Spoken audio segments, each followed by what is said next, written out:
Bienvenue dans la recette du chef. Aujourd'hui, nous allons faire un Welsh.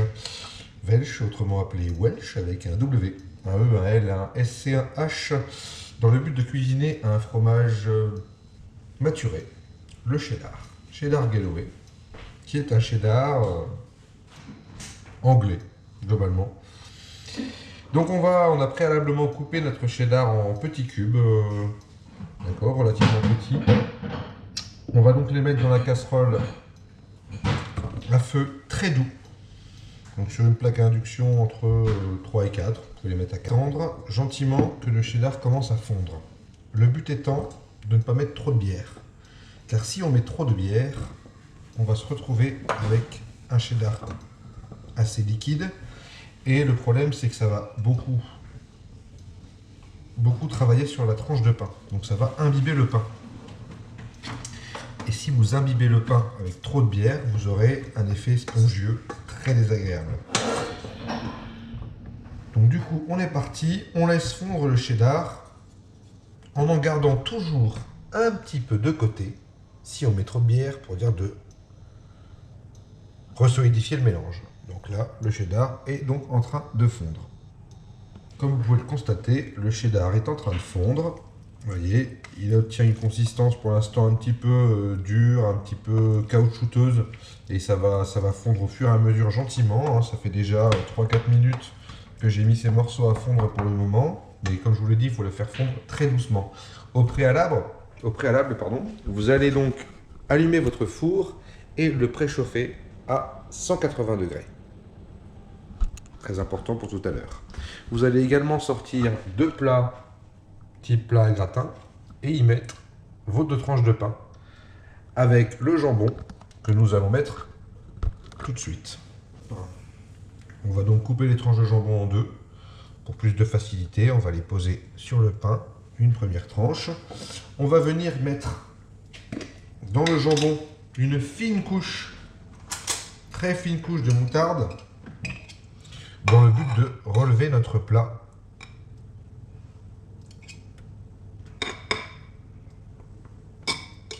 Hop, comme ceci. Très fine couche. Étant donné qu'on va mettre de la moutarde dans la sauce, il n'est pas la peine d'en mettre beaucoup. Et on va recouvrir notre tranche de jambon par une deuxième tranche, tout simplement.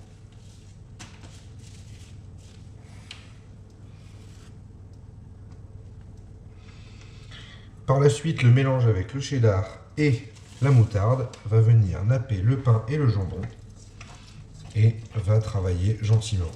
Le temps de cuisson pour cette recette au four étant de 10 minutes. Nous allons donc ouvrir la bière. Aujourd'hui, ce sera une rince cochon. On va préférer une triple carmélite, une Trois-Monts ou une Pédieu. En tout cas, toute bière triple, étant donné que les bières blondes simples sont un petit peu trop légères pour ce type de plat. Notre bière est ouverte. Comme vous pouvez le constater, le cheddar a commencé à travailler. Vous pouvez le voir, vous voyez, j'ai rajouté quelques petits bouts dedans. Et là, on commence à avoir un cheddar fondant.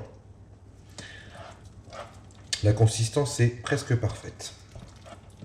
Donc on va continuer à le travailler. Et on va venir incorporer un peu de bière à l'intérieur de notre mélange. Point trop d'en faut. Un peu de bière, voilà. Vous allez voir, ça fait travailler le mélange. Il faut être patient sur le Welsh. Il faut laisser travailler le cheddar gentiment, sans le brusquer. Et comme vous pouvez le constater, on commence déjà à avoir une consistance qui commence à être relativement liquide, avec cette couleur significative qu'on retrouve au Welsh. Nous allons également incorporer dans la recette 2 cuillères.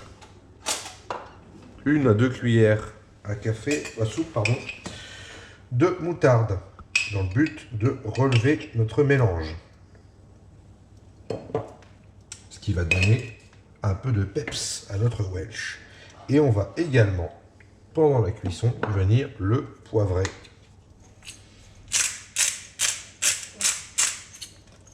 Le sel n'étant pas nécessaire avec ce type de fromage. On continue le mélange. Et là, nous commençons à avoir une consistance plutôt sympa. Comme vous pouvez le voir, j'ai laissé du fromage de côté, comme je vous l'expliquais tout à l'heure, au cas où le mélange serait trop liquide. Là, pour le moment, le mélange n'est pas trop liquide. Il est quasiment parfait. Regardez, on a cette belle consistance.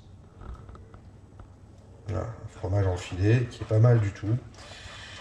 Voilà, allez, là, voilà, on commence à être pas mal du tout là. Je vais donc rajouter tout doucement mes morceaux de cheddar restants. Je suis toujours à feu 4, feu très doux. Pour ne pas agresser le fromage, il n'y a aucun intérêt à ça. Voilà. Là, la consistance est plutôt pas mal. Vous voyez, il est presque liquide.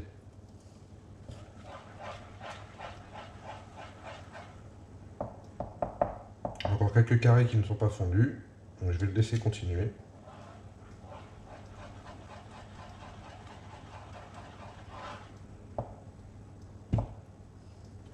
On va le laisser bosser encore un tout petit peu.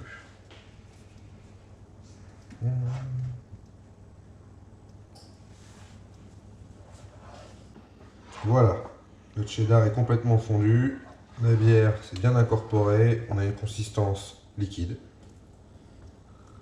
Parfaite. Et donc on va venir napper, même noyer nos 2 tranches de pain. Hop. Pour la première. Pour la suivante.